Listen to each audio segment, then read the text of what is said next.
एक शाम महाराजा अकबर अपने महल के पुस्तकालय में घूम रहे थे। उन्हें एक बहुत ही सुंदर और पुरानी किताब दिखाई दी। वह उसकी तरफ बढ़े और उस किताब को जब उन्होंने पकड़ा तो उसके ऊपर चमकती हुई एक नाम लिखा आया, जिसका नाम था चाणक्य नीति। अकबर ने किताब को खोला और उसके पहले ही पन्ने में ये शब्द लिखे हुए थे, मैं हूं पर दिखता नहीं, मैं बोलता हूं पर आवाज नहीं करता, मैं सच बताता हूं पर झूठ भी बोल सकता हूं, मैं राजाओं का साथी हूं और गरीबों का सहारा, मैं ज्ञान का स्रोत हूं और अज्ञानता का कारण भी, बताओ मैं कौन हूं। अकबर को यह पहली समझ नहीं आती। वो बहुत कोशिश करते हैं लेकिन इसका क्या मतलब होगा उनके मस्तिष्क में नहीं आता। तो वह सोचते हैं क्यों ना दरबारियों से इसके बारे में पूछा जाए।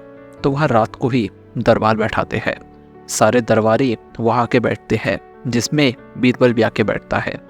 तो महाराजा वह पहली को सबको सुनाता है और सबसे कहता है कि इसका परिभाषा क्या है, मुझे बताइए। वहाँ पे जितने भी लोग थे सारे लोग उसको समझने में असमर्थ रहता है। लेकिन तभी वहाँ पे बीरबल खड़े हो जाता है और खड़े होकर कहता है, महाराज इसका मतलब मुझे पता है। यह सुनकर अकबर खुश हो जाता है और वह कहता है, अच्छा तो क्या है मुझे बताओ। तो इसमें बीरबल कहता है, महाराज इसका परिभाषा है किताब। यह सुनकर अकबर चौंक जाता है और वह पूछते हैं, बीरबल तुम कैसे इतने जल्दी इसका जवाब दे पाए। तो इस पे बीरबल ने समझाया, हुजूर पहली में बताया गया कि यह चीज दिखाई नहीं देती लेकिन बोलती है। किताबें भले ही दिखाई नहीं देती लेकिन जब हम उसे पढ़ते हैं तो उसके अंदर लिखे शब्द हमें ज्ञान देते हैं, मानो वे हमसे बात कर रही हो। फिर पहली में लिखा है कि यह सच भी बताती है और झूठ भी बोल सकती है। किताबों में इतिहास, कहानियाँ और ज्ञान भरा होता है जो सच होता है, लेकिन कुछ किताबों में गलत जानकारी भी हो सकती है जो हमें झूठ बता सकती है। अंत में लिखा है कि यह राजाओं का साथी और गरीबों का सहारा है। किताबें राजाओं को अच्छी तरह से राज्य चलाने का ज्ञान प्रदान करती है, वही गरीबों को भी किताबें पढ़कर ज्ञान प्राप्त करने और अपना जीवन बेहतर बनाने का मौका देती है। अकबर जब यह व्याख्या बीरबल से सुनते हैं तो वह बहुत ही खुश हो जाते हैं और सुने हुए जवाब से वो बेहद प्रसन्न हो जाते हैं और वह कहते हैं, बिल्कुल बीरबल तुमने बिल्कुल सही कहा। इस कहानी से हमें यह ज्ञान मिलती है कि किसी भी समस्या को सुलझाने के लिए आपके पास एक तार्किक सोच का होना बेहद ज़रूरी है।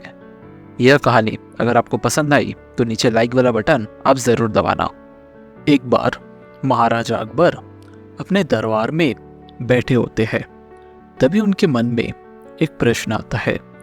वो अपने दरबार में उपस्थित सभी से पूछते हैं, क्या आप में से कोई है जो मेरे प्रश्न का सही जवाब दे सकता है।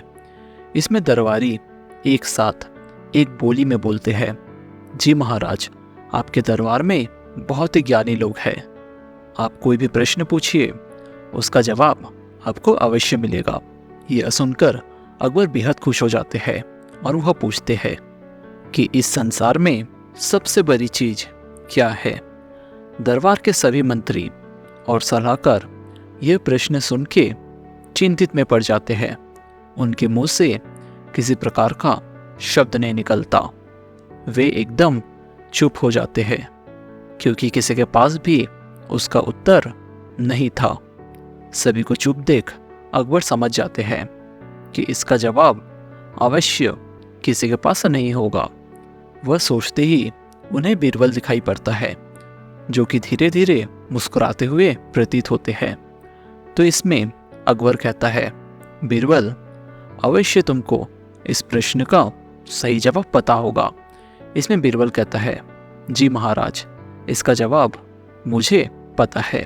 यह सुनकर अकबर खुश हो जाता है और वह बीरबल से कहता है, अच्छा ऐसा है तो बताइए कि इसका सही जवाब क्या होगा।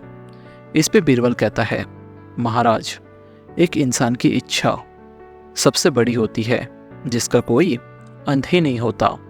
अकबर यह सुनते ही बीरबल से पूछता है, यह कैसे संभव हो सकता है? कृपया आप मुझे और दरबारियों को कुछ उदाहरण देके समझाइए। इस पे बीरबल कहता है, महाराज, हमारी इच्छाएं कभी अंत नहीं होती। यदि हमें सोना मिलता है तो हम और अधिक सोना चाहते हैं। यदि हमें राज्य मिलता है तो हम और बड़ा राज्य चाहते हैं। हमारी इच्छाओं का कोई अंत नहीं होता, और यह सबसे बड़ी चीज है। अकबर ने बीरबल की चतुराई और ज्ञान की प्रशंसा की और उन्हें इनाम से नवाजा। सभी दरबारी बीरबल की बुद्धि की प्रशंसा करने लगे। तो दोस्तों, ये कहानी से हमें क्या सीख मिलती है? इस कहानी से हमें सीख मिलती है कि इच्छाओं का कोई अंत नहीं होता। हमें संतुष्ट और संयमित रहना चाहिए, क्योंकि इच्छाएं अनियंत्रित होती है, जो हमारे जीवन को असंतुलित कर देता है। इस तरह की और कहानी सुनने के लिए आप हमारे चैनल को सब्सक्राइब कीजिए। साथ ही साथ नीचे डिस्क्रिप्शन में आपको हमारे व्हाट्सएप ग्रुप की लिंक भी मिल जाएगी, जिसको क्लिक करके आप हमारे व्हाट्सएप से जुड़ सकते हैं, ताकि भविष्य में जितने भी कहानियाँ आएगी आप सारे सुन पाओगे। तो मिलेंगे हम एक नई वीडियो में। एक दिन गर्मी का मौसम था। अकबर अपने दरबार में दरबारियों के साथ बैठे हुए थे। महल में बहुत ही गर्मी हो रही थी। अकबर बेचैनी से अपने हाथ पंखे को बड़े ही तेजी से चला रहे थे। उन्होंने देखा कि बीरबल पसीने से तरबदर बैठे हुए हैं। अकबर को बीरबल की हालत पर तरस आ गया। उन्होंने बीरबल से पूछा, बीरबल, तुम इतने परेशान क्यों हो? बीरबल ने जवाब दिया, हुजूर, गर्मी बहुत तेज है, मुझे बहुत गर्मी लग रही है। यह सुनकर अकबर ने कहा, गर्मी तो मुझे भी लग रही है, लेकिन तुम इतने परेशान क्यों हो? क्या तुम कुछ चाहते हो? यह सुनते ही बीरबल ने कहा, जी हुजूर, अगर आप इजाज़त दे तो बस इतना ही कहना था। उतने में अकबर ने बीच में ही काटते हुए कहा, इजाज़त की क्या बात है, लो यह पंखा, इससे तुम हवा कर लो। अकबर ने अपनी शाही पंखा बीरबल की ओर दे दिया, लेकिन बीरबल ने पंखा लेने से बिल्कुल इनकार कर दिया। अकबर हैरान हो गए। उन्होंने पूछा, बीरबल, तुम पंखा क्यों नहीं ले रहे हो? यह सुनते ही बीरबल ने मुस्कुराया और बोला, हुजूर, आपने मुझसे पूछा कि मैं क्या चाहता हूँ, लेकिन आपने मेरा पूरा जवाब नहीं सुना। मैं यह कहना चाहता था कि अगर आप मुझे इजाज़त दे तो क्या मैं बाहर जाके थोड़ी ठंडी हवा ले सकता हूँ? अकबर को अपनी गलती समझ आ गई और उन्हें हंसी आ गई। उन्होंने कहा, बीरबल, तुम बिल्कुल सही कह रहे हो, मुझे माफ़ करो, मैं तुम्हारी बात ध्यान से नहीं सुना। यह कहकर अकबर ने बीरबल को बाहर जाने की इजाज़त दे दी। बीरबल बाहर जाकर ठंडी हवा का आनंद लेने लगे। लेकिन दोस्तों, इस कहानी से हमें क्या सीख मिलती है? इस कहानी से हमें पता चलता है कि किसी से बात करते समय पूरा सवाल सुनना और जवाब देने से पहले समझना बहुत ज़रूरी है। जल्दबाजी से जवाब देने में गलतफहमी हो सकती है। अकबर के दरबार में एक दिन दो आदमी झगड़ते हुए आए। एक आदमी का कहना था कि दूसरे आदमी ने उसका बैल चुरा लिया। यह आदमी जोर जोर से रो रहा था और कह रहा था, हुजूर, इंसाफ दिलाइए, इसने मेरा बैल चुरा लिया है। दूसरा आदमी चुपचाप और एकदम शांत वहाँ पे खड़ा हुआ था। अकबर ने उससे पूछा, क्या तुमने सचमुच यह बैल चुराया है? आदमी ने एक ही बार में इनकार किया, नहीं हुजूर, यह बैल मेरा ही है। यह अकबर के लिए फैसला करना मुश्किल हो गया। दोनों आदमियों के पास कोई सबूत नहीं था कि यह बैल किसका है। अकबर ने बीरबल की तरफ देखा और उन्होंने इस मामले को सुलझाने के लिए कहा। बीरबल ने थोड़ा सोचा और फिर मुस्कुराते हुए दोनों आदमियों को बैल के पास ले गया। उन्होंने उन दोनों को बैल के सामने कुछ धीरे से कहने को कहा।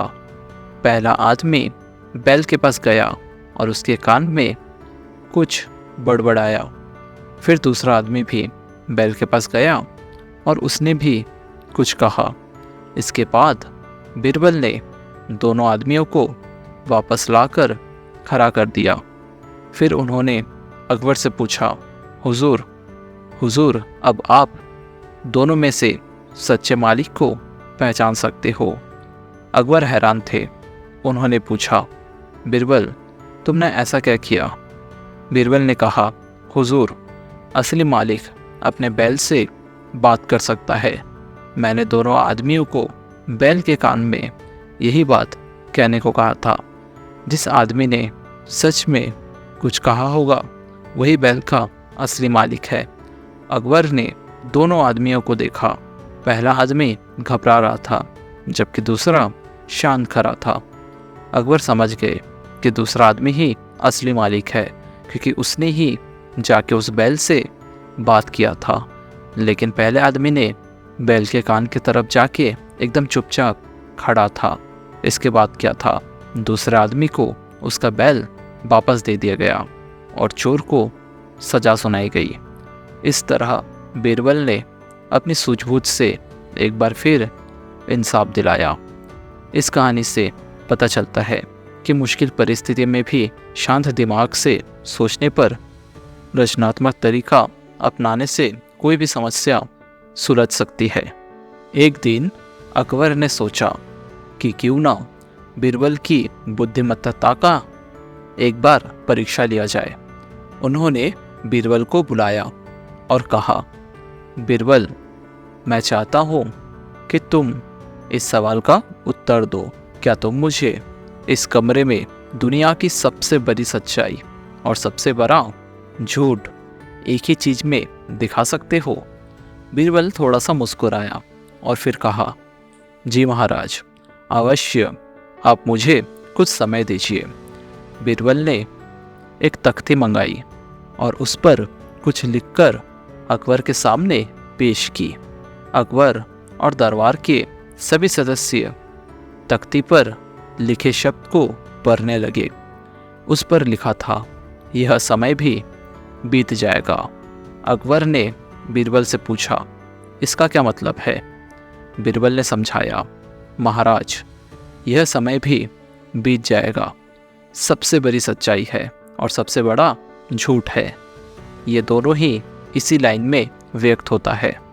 जब कोई व्यक्ति खुश होता है और जब सब कुछ ठीक चलता है तो उसे लगता है कि यह खुशी और अच्छा समय हमेशा रहेगा, लेकिन यह भी बीत जाता है।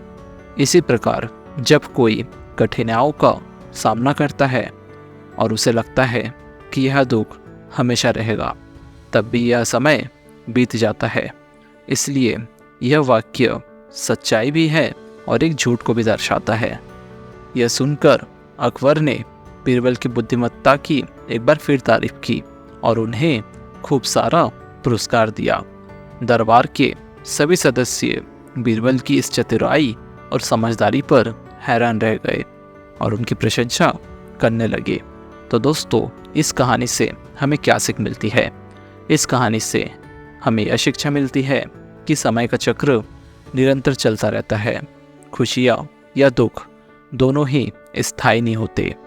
हमें ना तो अत्यधिक खुशी में डूबना चाहिए और ना ही दुख में हार जाना चाहिए। शौर्य और समझदारी से ही हर परिस्थिति का सामना किया जा सकता है।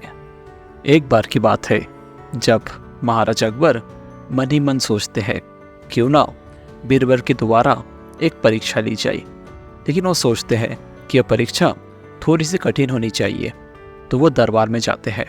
जाके बीरबल से कहते हैं, बीरबल, मैं तुम्हें 3 मीना देता हूँ। मीना जो कि तब के टाइम पैसे के बराबर हुआ करता था, लेकिन कीमत में बहुत ही छोटा होता था। तो अकबर ने कहा, बीरबल, मैं तुम्हें 3 मीना देता हूँ। तुमको करना ये है कि तुमको इस 3 मीना से 3 मछली लाना है, जो कि बिल्कुल भी असंभव था। यह सुनते ही बीरबल कहते हैं, महाराज, 3 मीना में मछली लाना बहुत मुश्किल कार्य है। क्या यह मछली मरी होनी चाहिए या जिंदा होनी चाहिए? इसमें अकबर कहते हैं मरी नहीं, बिल्कुल तंदुरुस्त और जिंदा मछली होनी चाहिए। तो इसमें बीरबल थोड़ा सा सोचते हैं और सोच विचार के बाद अकबर से कहते हैं, जी महाराज, ये काम तो मैं बहुत ही आसानी से कर सकता हूँ, लेकिन इसके लिए मुझे कुछ दिनों की छुट्टी चाहिए। जैसी छुट्टी का नाम सुनते हैं तो अकबर कहते हैं, अच्छा, लेकिन तुम्हें कितने दिन की छुट्टी चाहिए? तो इस पे बीरबल कहते हैं, महाराज, मुझे 3 दिन और 3 रातों की छुट्टी चाहिए, क्योंकि यह कार्य बहुत बड़ा है जिसको सोचने में मुझे थोड़ा समय तो लगेगा ही। तो अकबर ज़्यादा दिमाग ना लगाते हुए बीरबल को छुट्टी दे देते हैं। बीरबल वहाँ से घर चले जाता है और 3 दिन तक वो कहीं दिखाई नहीं देता। चौथे दिन सुबह सुबह उनके महल के सारे सदस्य अकबर के सामने आते हैं और आके कहते हैं, महाराज, बीरबल तो बिल्कुल भी मेहनत नहीं कर रहा है। जब मैं बीरबल के घर के सामने से टहल रहा था तो मैंने देखा कि बीरबल तो बहुत ही आराम से सो रहा था, और ये चीज़ मैं पिछले 3 दिनों से देख रहा हूँ। वह अंत में आएगा, आके आपसे माफ़ी मांगेगा और बोलेगा कि महाराज, ये असंभव है, मैंने 3 दिन तक प्रयत्न किया लेकिन मुझे कोई परिणाम नहीं मिला। इस तरीके से बीरबल को एक तो छुट्टी मिल गई, दूसरा आपने जो काम दिया वो करने की उसे ज़रूरत भी नहीं पड़ी। ऐसे में महाराज, चीत भी बीरबल का हुआ और पट भी बीरबल का हुआ। ये सुनते ही अकबर बहुत क्रोधित हो जाते हैं और वह सोचते हैं कि अब बीरबल महल में आए, मैं उसे बड़ी से बड़ी सजा दूंगा। ऐसा सोचते ही है तभी वहाँ पे बीरबल आ जाता है और आके वह अकबर से कहता है, महाराज की जय हो। यह सुनते ही अकबर बोलता है, महाराज की जय हो, लेकिन तुमको मैंने जो काम दिया वो तो तुमने किया ही नहीं। यह सुनते ही बीरबल मुस्कुराता है और अपने हाथ की तरफ दिखाता है। हाथ में एक झोला रहता है जिसमें करीबन 15 से 20 मछली होती है, और वह अकबर को दिखा के कहता है, महाराज, आपने जो 3 मीना दिया था उसके बदले मैंने जिंदा 15 मछलियाँ लाया है। इसमें अकबर सोच में पड़ जाता है कि ये कहीं झूठ तो नहीं बोल रहा है। तो इसमें अकबर कहता है, अगर ये सच है तो मुझे पहले तो ये बताओ कि इतनी मछलियाँ तुम इतनी कम कीमत में कैसे लाए हो? तो इसमें बीरबल मुस्कुराता है और कहता है, महाराज, आपने जो मुझे पैसा दिया था वो लेके मैं बाज़ार में नहीं गया। उस पैसों से मैंने थोड़ा सा दही खरीदा और उस दही से मैंने बहुत ही स्वादिष्ट दही का घोल बनाया, जिसको लेके मैं बाज़ार में गया और उसको बहुत ही मोटे कीमत में बेचा। और क्योंकि लोग मुझे पहचानते थे तो लोगों ने मेरे पे भरोसा किया कि मैं अगर कुछ बेच रहा हूँ तो वह चीज़ काफ़ी स्वादिष्ट होगी, तो लोगों ने उसको ख़रीदा, जिससे मुझे बहुत अच्छी कमाई हो गई। उस पैसों से मैंने बहुत सारे लकड़ियाँ खरीद के एक मजदूर से मैंने कुर्सी बनाया। फिर मैंने दूसरे दिन उस कुर्सी को बेचा और बेचने के बाद उससे बहुत सारे पैसे हो गए, जिससे मैं आपके लिए ये मछली लेके आया हूँ। तो महाराज, आपने जो पैसा दिया था उसी से ये पूरा सामान आया है। ये सुनते ही अकबर ने कहा, लेकिन सारे सदस्य तो ये कह रहे थे कि तुम बहुत ही आराम से सोते हो। इसमें बीरबल कहता है, जी महाराज, मैं सुबह बहुत मेहनत से काम करता हूँ और उसके बाद मैं बहुत ही आराम से सोया करता था, क्योंकि वह काम मेरे लिए बहुत ही ज़्यादा आसान है, क्योंकि यहाँ पे मैं अपनी श्रम नहीं अपनी बुद्धि लगा रहा था। यह सुनते ही अकबर बहुत खुश हो जाते हैं और उनको बहुत सारा पुरस्कार देते हैं। और दोस्तों, इसी तरह की आपको अगर और कहानियाँ सुननी हैं तो डिस्क्रिप्शन में आपको हमारे व्हाट्सएप की लिंक मिल जाएगी। वो ग्रुप में आप जुड़ सकते हो, जहाँ पे ऐसे बहुत सारी कहानियाँ आती रहती हैं। तो मिलेंगे एक नई वीडियो में, तब तक के लिए अपना ख्याल रखना। अकबर अपने सैनिकों के साथ जंग जीतकर वापस आ रहे थे। रास्ते में उन्हें एक खूबसूरत हवा महल दिखाई दिया। यह महल संगमरमर का बना हुआ था और उसकी खिड़कियों पर जाली लगी हुई थी। अकबर ने पहले कभी ऐसा महल नहीं देखा था। उन्हें बहुत उत्सुकता हुई। उन्होंने बीरबल से पूछा, बीरबल, यह महल इतना खास क्यों दिखाई दे रहा है? बीरबल ने महल को ध्यान से देखा। फिर उन्होंने जवाब दिया, हुजूर, यह हवा महल है। इसकी बनावट ऐसी है कि हवा अंदर आती रहती है। जिससे महल के अंदर गर्मी नहीं होती। अकबर को यह जानकारी बहुत अच्छी लगी। उन्हें लगा कि उनकी राजधानी में भी ऐसा ही महल बनवाना चाहिए। उन्होंने बीरबल को आदेश दिया, बीरबल, इस महल की पूरी जानकारी इकट्ठी करो और लौटकर मुझे बताओ। कुछ दिनों बाद अकबर अपनी राजधानी वापस आ गए। उन्होंने तुरंत ही अपने मुख्य वास्तुकार को बुलाया और उसे हवा महल जैसा ही महल बनवाने का आदेश दिया। वास्तुकार ने अकबर की बात मानी और महल बनाने का काम शुरू कर दिया। कुछ महीनों बाद महल बनकर तैयार हो गया। अकबर नए महल को देखने के लिए बहुत उत्सुक थे। वह नए महल में गए और अंदर का जायजा लिया, लेकिन उन्हें बहुत निराशा हुई। महल के अंदर बिल्कुल भी हवा नहीं आ रही थी। गर्मी बहुत ज्यादा थी। अकबर गुस्से में बीरबल को बुलाया और कहा, बीरबल, तुमने मुझे गलत जानकारी दी। इस नए महल में तो हवा ही नहीं आ रही है। बीरबल ने शांत रहते हुए पूछा, हुजूर, क्या आपने वास्तुकार को हवा महल की पूरी जानकारी दी थी?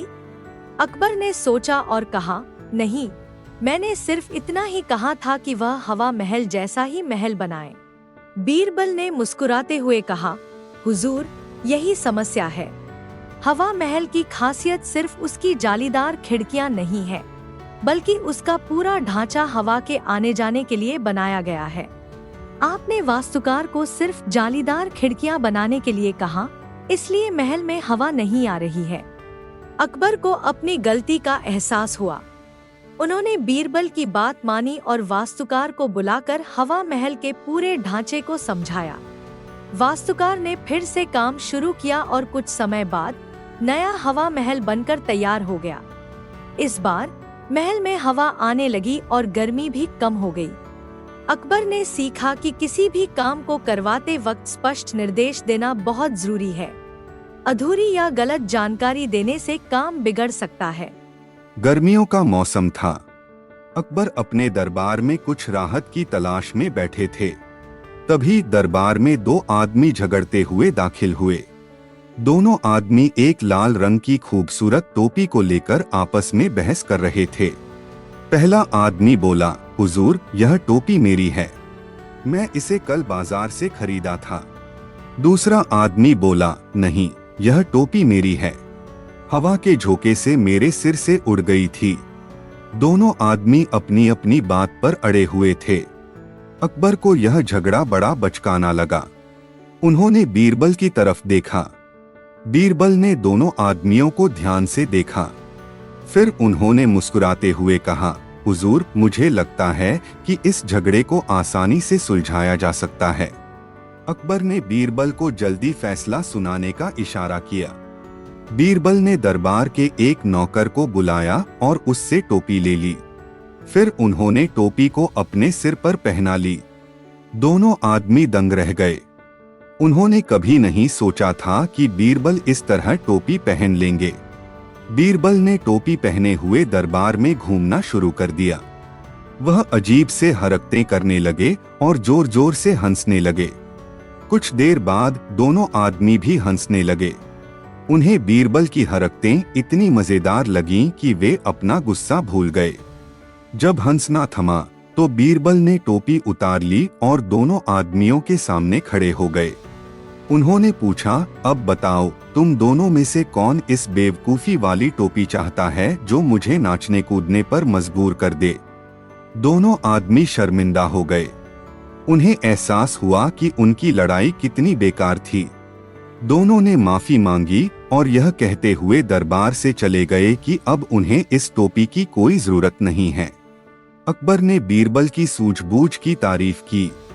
उन्होंने सीखा कि कभी कभी किसी समस्या को सुलझाने के लिए अलग हटकर सोचना जरूरी होता है। हमें हमेशा गुस्से में या हिंसा का सहारा लेकर फैसला नहीं लेना चाहिए। ऐसी कहानी और सुनने के लिए डिस्क्रिप्शन में व्हाट्सएप ग्रुप मिलेगा, वहां आप जुड़ सकते हैं, जहां आपको ऐसी ढेर सारी कहानियां सुनने को मिलेगी। एक दिन दरबार में एक गरीब किसान आया। उसके हाथ में एक टूटी हुई टहनी थी जो चांदी की तरह चमक रही थी। किसान ने कहा, हुजूर, मेरी जमीन पर मुझे यह टहनी मिली है। मुझे शक है कि मेरी जमीन के नीचे कहीं चांदी का पेड़ लगा होगा। अकबर इस बात को सुनकर बहुत उत्साहित हो गए। उन्होंने सोचा कि अगर सचमुच उनकी जमीन के नीचे चांदी का पेड़ है तो उनके राज्य का खजाना भर जाएगा। उन्होंने बीरबल को आदेश दिया कि वे उस किसान के साथ जाएं और पता लगाएं कि क्या वाकई जमीन के नीचे चांदी का पेड़ है। बीरबल किसान के साथ उसके गांव गए। उन्होंने किसान की जमीन को ध्यान से देखा। फिर उन्होंने उस इलाके के कुछ बुजुर्ग लोगों से बातचीत की। बुजुर्गों ने बताया कि सालों पहले उस इलाके में एक चांदी का व्यापारी रहता था। वह व्यापारी अचानक गायब हो गया था। लोगों को शक था कि शायद किसी ने उसे मार डाला हो और उसकी सारी चांदी जमीन में गाड़ दी हो। बीरबल को यह जानकारी बहुत दिलचस्प लगी। उन्होंने किसान से कहा कि वह उस जगह पर जमीन खोदने की अनुमति दे। किसान मान गया। कुछ मजदूरों को बुलाकर जमीन खोदने का काम शुरू हुआ। कुछ ही देर में मजदूरों को एक लोहे का डिब्बा मिला। उस डिब्बा को खोला गया तो उसमें ढेर सारी चांदी निकली। किसान बहुत खुश हुआ। वह सोच रहा था कि अब वह अमीर बन जाएगा, लेकिन बीरबल ने उसे रोक दिया। बीरबल ने अकबर को सारा किस्सा बताया। उन्होंने यह भी बताया कि उन्हें लगता है कि यह चांदी उसी गायब हुए व्यापारी की है। अकबर ने बीरबल की बात मानी और आदेश दिया कि चांदी को वापस उस इलाके के लोगों को सौंप दिया जाए ताकि वे किसी गरीब की मदद कर सकें या किसी सार्वजनिक भवन को बनवा सकें। कुछ दिनों बाद गायब हुआ व्यापारी अचानक वापस आ गया। वह दरबार में हाजिर हुआ और अकबर को धन्यवाद दिया। दरअसल वह किसी दूसरे शहर में गया हुआ था और वापस आने में देरी हो गई थी।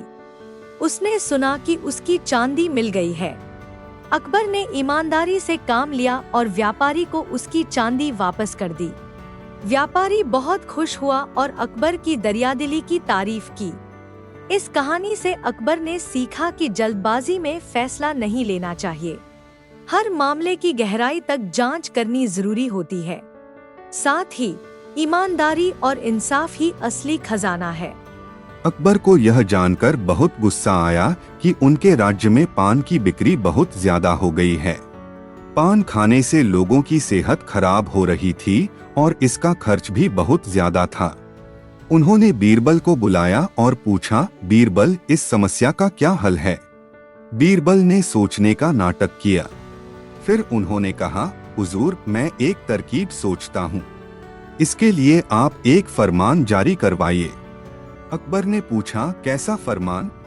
बीरबल ने मुस्कुराते हुए कहा, आप फरमान जारी करवाइए कि पूरे राज्य में सिर्फ एक ही आदमी पान बेच सकता है। अकबर को यह अजीब लगा, लेकिन उन्होंने वैसे ही करने का आदेश दिया। पूरे राज्य में यह फरमान फैल गया। लोग हैरान थे कि आखिर सिर्फ एक ही आदमी पान क्यों बेचेगा। कुछ दिनों बाद बीरबल ने अकबर को दरबार में बुलाया। वह उन्हें उस दुकान पर ले गए जहां पर एक ही आदमी पान बेच रहा था। वह आदमी बहुत गरीब दिखाई दे रहा था। बीरबल ने उस आदमी से पूछा, तुम कितने पान बेच पाते हो? आदमी ने जवाब दिया, हुजूर, मुश्किल से 2-4 ही बिक पाते हैं। अब तो कोई भी पान नहीं खरीदता। बीरबल ने मुस्कुराते हुए अकबर की तरफ देखा। अकबर को समझ में आ गया कि बीरबल क्या करना चाहते थे। उन्होंने उस आदमी को कुछ सोने के सिक्के दिए और कहा, लो, यह इनाम है तुम्हारे ईमानदारी के लिए। अब तुम अपना धंधा बंद कर लो। आदमी खुशी खुशी दुकान बंद करके चला गया। फिर अकबर ने नया फरमान जारी करवाया कि अब राज्य में कोई भी पान नहीं बेचेगा। इस तरह बीरबल की सूझबूझ से पान की बिक्री पर रोक लग गई। लोगों को अब पान नहीं मिलता था, इसलिए उन्होंने पान खाना धीरे धीरे कम कर दिया और उनकी सेहत भी सुधरने लगी। अकबर ने सीखा कि समस्याओं को सुलझाने के लिए हमेशा कड़े कदम उठाने की जरूरत नहीं होती। कभी कभी चतुराई और रणनीति से भी बड़ी से बड़ी समस्या का समाधान किया जा सकता है। अकबर को अपने शाही हाथी बहुत पसंद थे।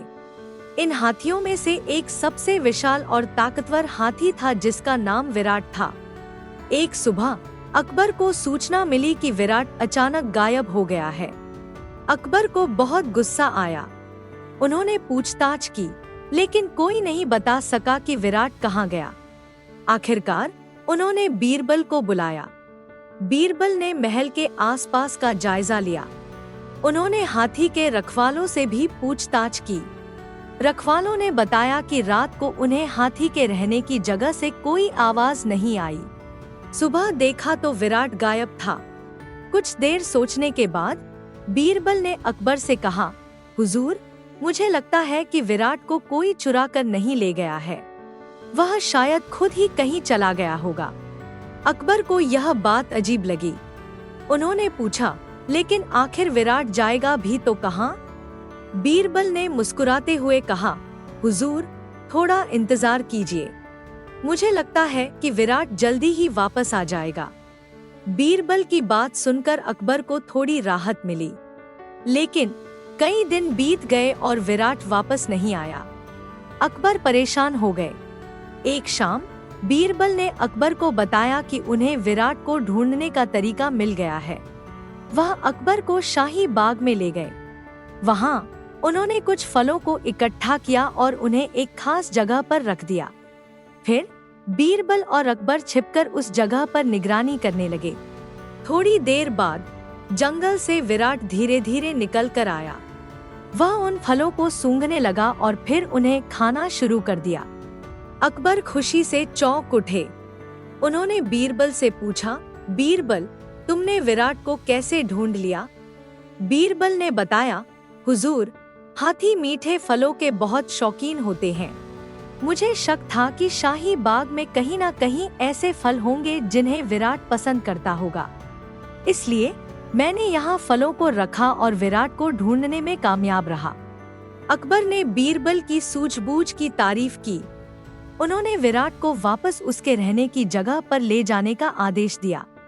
साथ ही उन्होंने शाही बाग में मीठे फलों की देखभाल करने के लिए और भी इंतजाम किए ताकि विराट भविष्य में कहीं खो न जाए।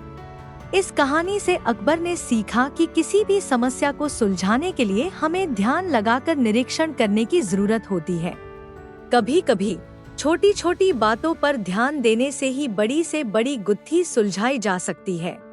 एक दिन दरबार में एक धनी व्यापारी आया।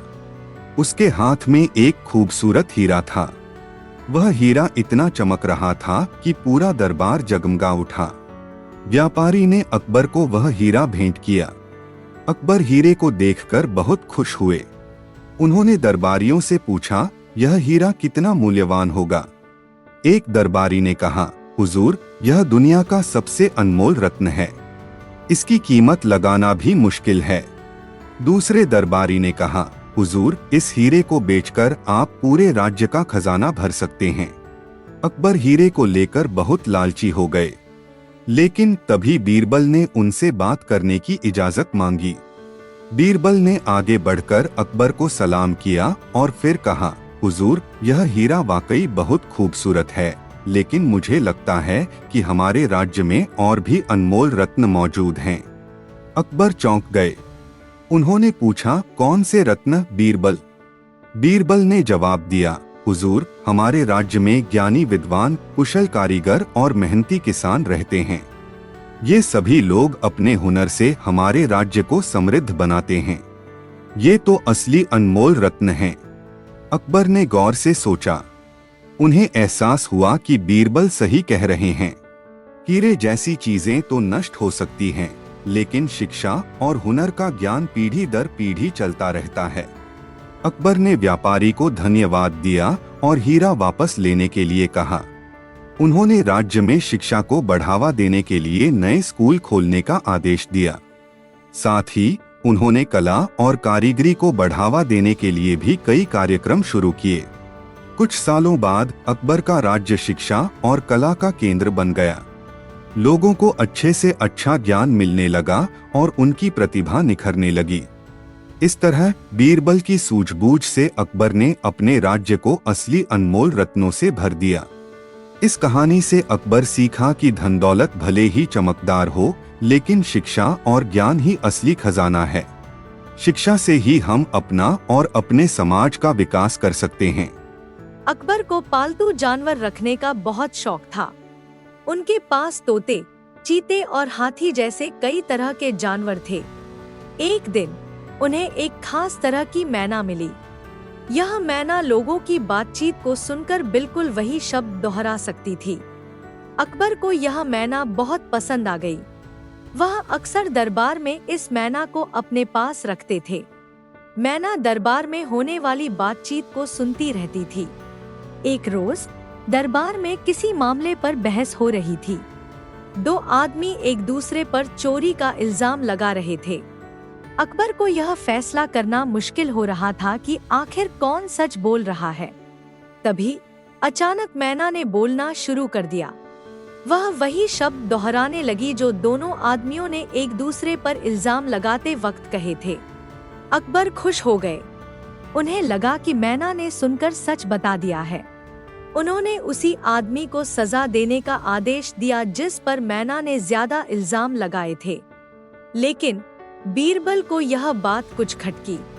उन्होंने अकबर से कहा, हुजूर, मुझे लगता है कि मैना की बातों पर पूरी तरह से भरोसा नहीं करना चाहिए। अकबर चौंक गए। उन्होंने पूछा, क्यों बीरबल? मैना तो सच बोलती है। बीरबल ने मुस्कुराते हुए कहा, हुजूर, मैना तो वही दोहराती है जो सुनती है। हमें नहीं पता कि असल में कौन सच बोल रहा था और कौन झूठ। अकबर को अपनी गलती का एहसास हुआ। उन्होंने उस आदमी को रिहा करने का आदेश दिया जिसे उन्होंने सजा देने के लिए कहा था। फिर उन्होंने दोनों आदमियों से फिर से पूछताछ की और गवाहों को भी बुलाया। आखिरकार असली चोर पकड़ा गया। इस घटना के बाद अकबर ने सबक सीखा कि किसी भी फैसला लेने से पहले ठीक से जांच पड़ताल करनी जरूरी होती है। सबूतों के बिना किसी पर भी भरोसा नहीं करना चाहिए, चाहे वह इंसान हो या जानवर। गर्मियों का मौसम था। अकबर अपने दरबार में आराम फरमा रहे थे। तभी दो आदमी झगड़ते हुए दाखिल हुए। दोनों आदमी एक आम के पेड़ को लेकर बहस कर रहे थे। पहला आदमी बोला, हुजूर, यह आम का पेड़ मेरी जमीन पर है। इस पर लगे सभी आम मेरे हैं। दूसरा आदमी बोला, नहीं, यह पेड़ मेरी जमीन पर लगा है। हवा के झोंके से कुछ आम मेरी जमीन पर गिर गए हैं। इन्हें लेने का मुझे हक है। दोनों आदमी अपनी अपनी बात पर अड़े हुए थे। अकबर ने बीरबल की तरफ देखा और मुस्कुराए। उन्हें पता था कि बीरबल इस मामले को सुलझा लेंगे। बीरबल ने दोनों आदमियों को ध्यान से देखा। फिर उन्होंने एक नौकर को बुलाया और उससे एक बड़ी सी चादर लाने के लिए कहा। चादर लाने के बाद बीरबल ने उसे पेड़ के नीचे बिछाने का आदेश दिया। फिर उन्होंने दोनों आदमियों से कहा, अब तुम दोनों मिलकर पेड़ को हिलाओ ताकि ज्यादा से ज्यादा आम इस चादर पर गिर जाएं। दोनों आदमी हैरान हो गए। उन्हें समझ नहीं आ रहा था कि बीरबल ऐसा करने के लिए क्यों कह रहे हैं। लेकिन अकबर के आदेश पर उन्होंने पेड़ को हिलाना शुरू कर दिया। कुछ ही देर में पेड़ से कई आम चादर पर गिर गए। बीरबल ने दोनों आदमियों को रोका और फिर मुस्कुराते हुए कहा, अब तुम दोनों इन आमों को गिन लो। जिसके हिस्से में ज्यादा आम आएंगे वही इस पेड़ का असली मालिक होगा। दोनों आदमी एक दूसरे का मुंह ताकने लगे। उन्हें एहसास हुआ कि पेड़ को हिलाने से उनके किसी के भी हिस्से में आम नहीं आएंगे। असली मालिक वही होगा जिसकी जमीन पर पेड़ जड़ से जुड़ा हुआ है। शर्मिंदा होकर दोनों आदमी माफी मांगने लगे।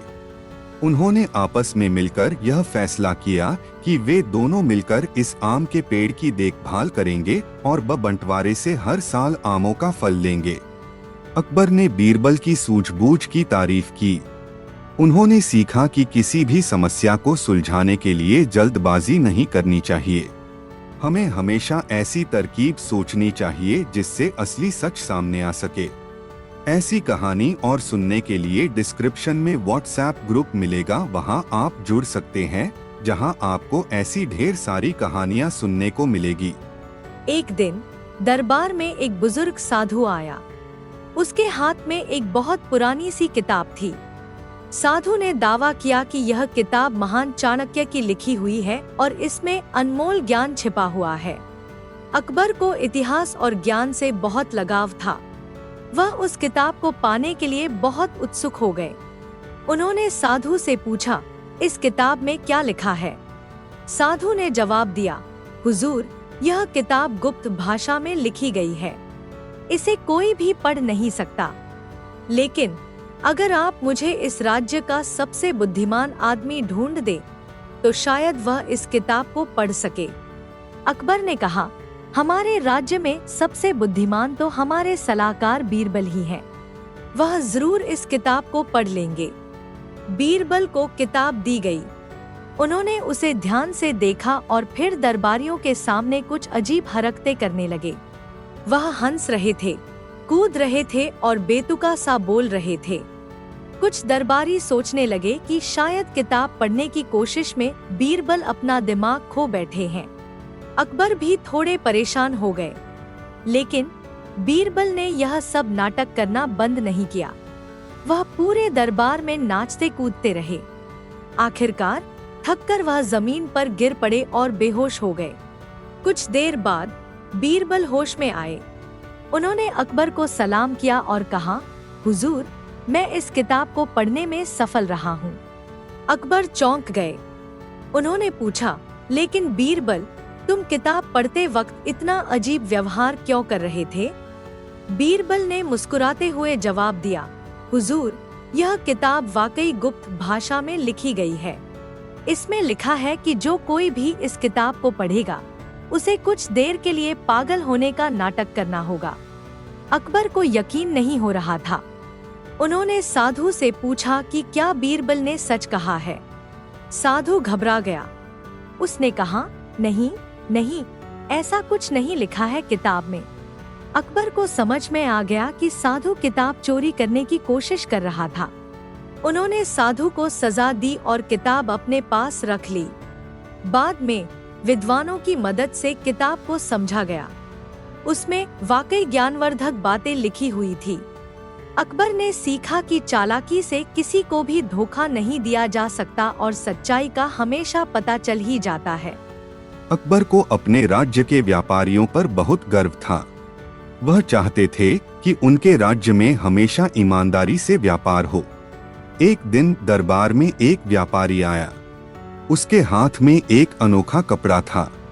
वह कपड़ा इतना चमकीला था कि मानो उसमें सितारे जड़े हों। व्यापारी ने दावा किया कि यह कपड़ा रात में भी रोशनी देता है। अकबर इस कपड़े को देखकर मंत्रमुग्ध हो गए। उन्होंने व्यापारी से पूछा, यह कपड़ा वाकई रात में रोशनी देता है? व्यापारी ने झुककर कहा, जी हुजूर, यह जादुई कपड़ा है। इसे रात में पहनने से अंधेरे में भी रास्ता दिखाई देता है। अकबर इस कपड़े को खरीदना चाहते थे, लेकिन इसकी कीमत बहुत ज्यादा थी। उन्होंने बीरबल से सलाह करने का फैसला किया। बीरबल ने कपड़े को ध्यान से देखा। फिर उन्होंने व्यापारी से कहा, यह तो बहुत ही अनोखा कपड़ा है, हमें इसकी जांच करनी चाहिए। व्यापारी थोड़ा घबरा गया, लेकिन उसने हामी भर दी। बीरबल ने दरबार के एक कमरे को पूरी तरह से अंधकारमय कर दिया। फिर उन्होंने उस कमरे में व्यापारी को भेजा और कहा कि वह नया कपड़ा पहनकर वापस आए। कुछ देर बाद व्यापारी कमरे से बाहर नहीं निकला। अकबर परेशान हो गए। उन्होंने दरबारियों को आदेश दिया कि जाकर देखें कि अंदर क्या हुआ। दरबारी कमरे में गए तो देखा कि व्यापारी अंधेरे में टटोल रहा था। उसने नया कपड़ा पहना हुआ था, लेकिन वह बिल्कुल भी रोशनी नहीं दे रहा था। व्यापारी को पकड़कर दरबार के सामने लाया गया। उसने घबराते हुए सच बता दिया कि उसने कपड़े के बारे में झूठ बोला था। अकबर व्यापारी की बेईमानी से बहुत नाराज हुए। उन्होंने व्यापारी को दंड दिया और आदेश दिया कि वह राज्य से चला जाए। इस घटना से अकबर ने सीखा कि ईमानदारी ही सबसे अच्छा व्यापार है।